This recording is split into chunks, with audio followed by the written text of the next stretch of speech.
Hey, everybody. Welcome back This is Morning Announcements with Madison. and Mr. I. Today is Thursday, May 20th. Did you know that today is National? Red Sneakers Day.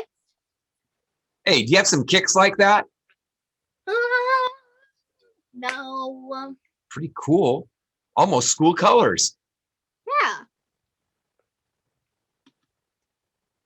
Be a Millionaire Day. Oh, Frenchie. Is that a picture of your dog? No. Pick Strawberries Day. Oh, thank you. You just bring them by the house when you're done, okay, Madison? Those look delicious. And Rescue Dog Day. Do you guys have any dogs? We used to, not anymore. Hey, you. What's for lunch? What's for lunch segment has kind of changed up a little due to the inconvenience about school. So you guys can guess as well as Mr. I can guess. Hopefully a little better than me. Probably. This is the Daily Quote. Do not give your past the power to define your future. By Unknown. Boy, this unknown person sure is famous. They've written a lot of quotes. Well, unknown means we're not sure who wrote it. Oh, I get it. That is a cool saying. It's a poster that I have in my classroom. Happy birthday to you. Happy birthday to you. Happy birthday, dear Louise, who is in Mrs. Warren's class. Ha ha! Happy birthday! Whoa, Mr. I. And today I'm going to be telling you guys who he shares a birthday with. All right. Well, who are the famous peeps? Singer Rachel Platten.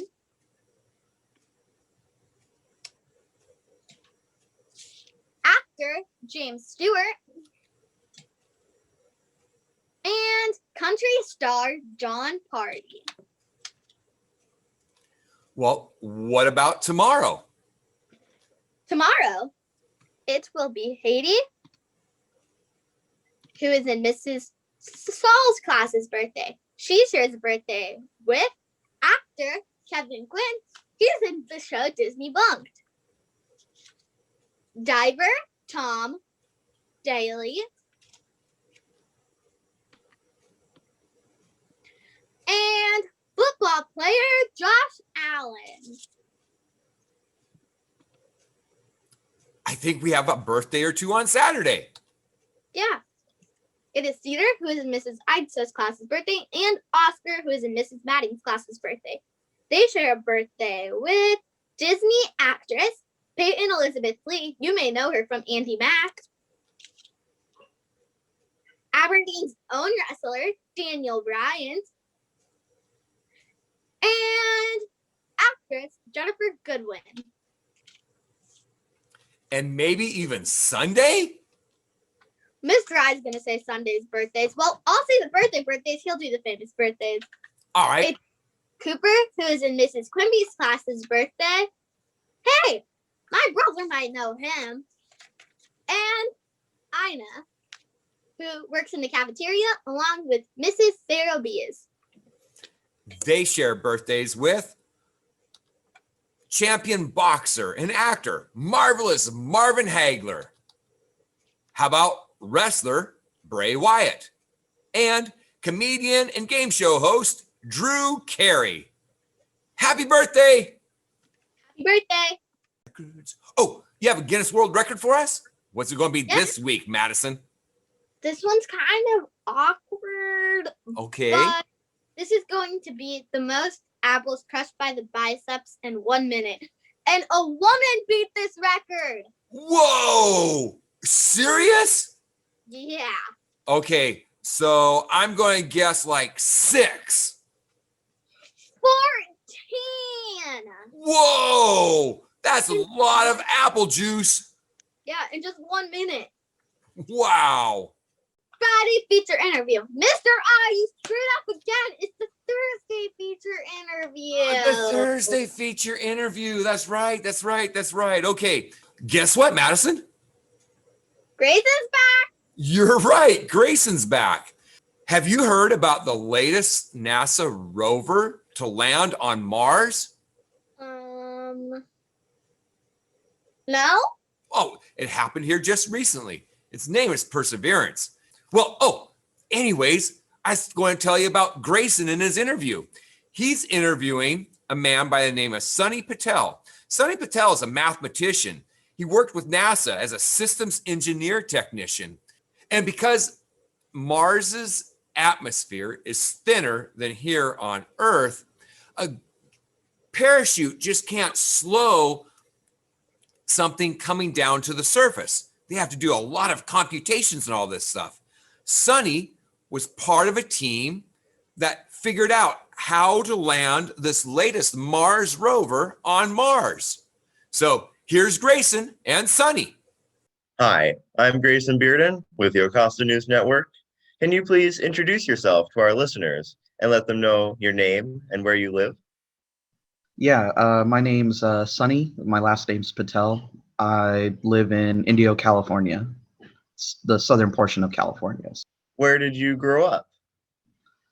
In a small desert town called Indio, California. It's close to the Coachella Valley, close to Coachella Fest.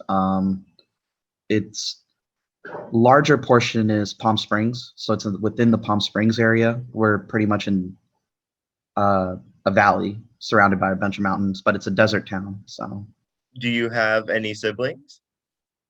yeah, I have 3 older sisters. Where did you go to elementary and high school? For elementary school, I went to a school. It's a public school. It's called Herbert Hoover Elementary School. And for high school, it's named after my hometown. So I went to Indio High School. Do you have any embarrassing stories from elementary school? There was a time that I got in trouble for bringing nail cutters to school.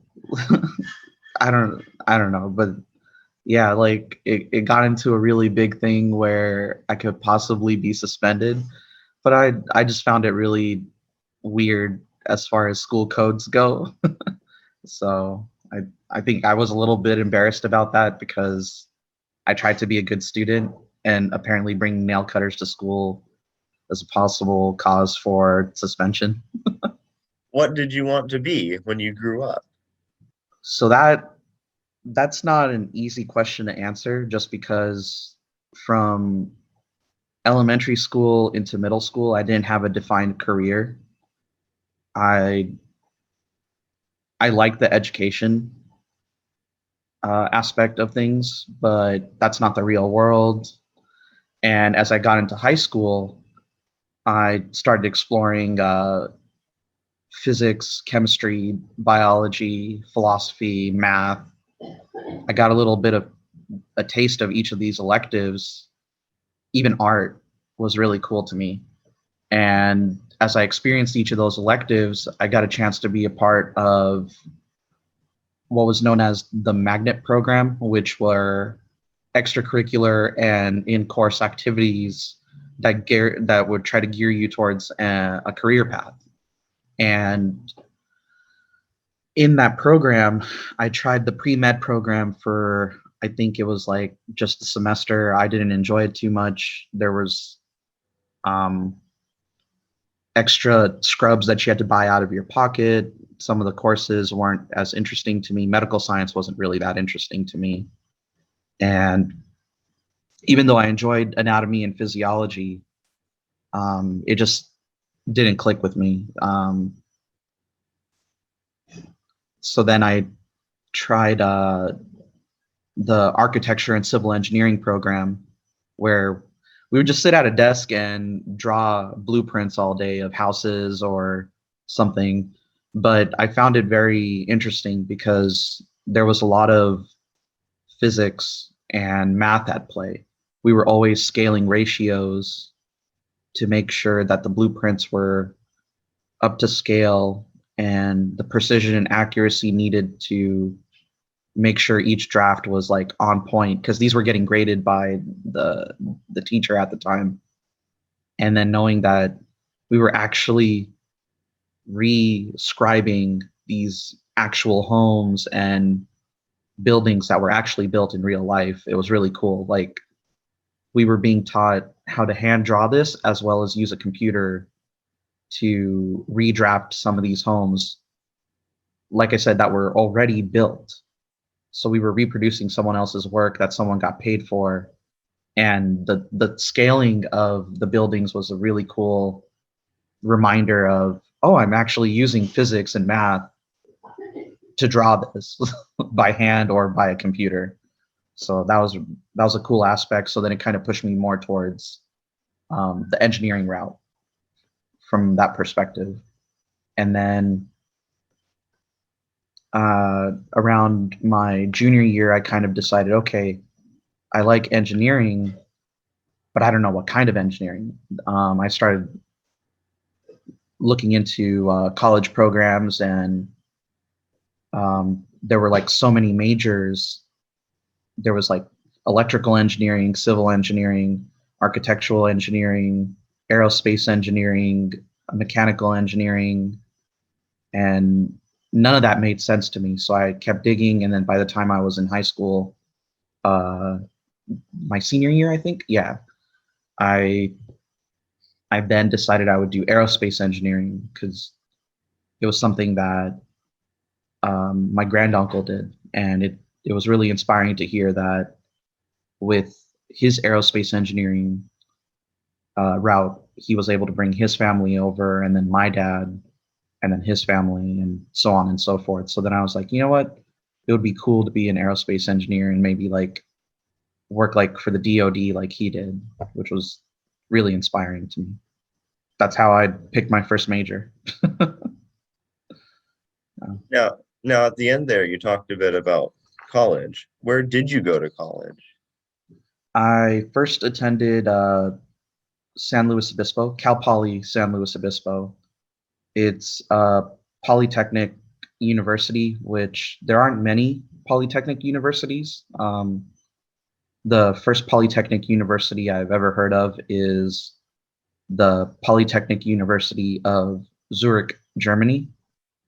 And the whole name behind polytechnic universities was to gear your education path towards being able to work within society as well as the education system.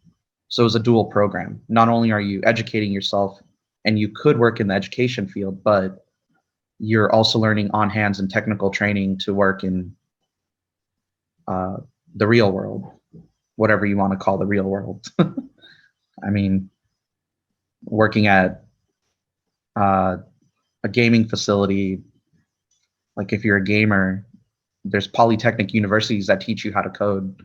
And so that Zurich, Germany was one of the places when I was looking into applying, sounded really cool. And then I found out about polytechnic universities out here in California. And then it led me to like MIT, Caltech, which are just engineering schools in general that are really famous for building really cool robots or really cool planes and parts for space engines or satellites. So yeah, it's pretty cool stuff. And then after that, I attended, well, I got into 3 colleges. I wasn't like fully decided. I got into King's College of London. I got into Harvard for pre-law, and I got into Cal Poly Pomona. But out of those 3, we had to pick right away because the application process takes forever. And after a long family discussion, we decided to go with Cal Poly Pomona. It was like the closest thing to family. So I attended there for a year and a half. And then we had our first family trip to India. And then after that trip, I had kind of a bit of a revelation. I said I should be closer to home. So then I applied back to my community college out here in the desert called College of the Desert. And then from there, it led me to a few internships with NASA and Cal State San Bernardino and the College of the Desert. These were joint internships. And then I think 2.5 years down the line, I finally decided, okay, I've been through seven or eight major changes, and I just want to study math, and I want to keep doing these internships, and hopefully I could do something in the science field, which would be really cool, even if it's not engineering. Even if I'm just doing research and development, that would be the most closest thing I can do in the STEM field. And because of that, I ended up applying to the sister college, Cal Poly Pomona. And from there, I lucked out and got in, which was really like ecstatic for me, because I was like, okay, I'm still going to a Cal Poly, which is great. And then from there, I finished my last 2.5 years there for my math program. And then I just received my degree in 2019 of May. And then, yeah, that was my education for applying university to university. Whoa, that was amazing. Pretty cool. Can't wait till next week when they finish it up. Yeah. This is Ray J with the pledge. Pledge allegiance to the flag of the United States of America, to the republic for which it stands, one nation, under God, indivisible, and liberty and justice for all. Thanks, Ray J. And as always, the show has to come to an end. Our emails are down below. Our emails are for suggestions or ideas, pledge videos, and shout outs, of course. All right. Well, we hope you enjoyed today's show. Have a great weekend, and we look forward to seeing you soon. Remember, everybody, be a good kid. Do the right thing. What he said. Bye. Bye.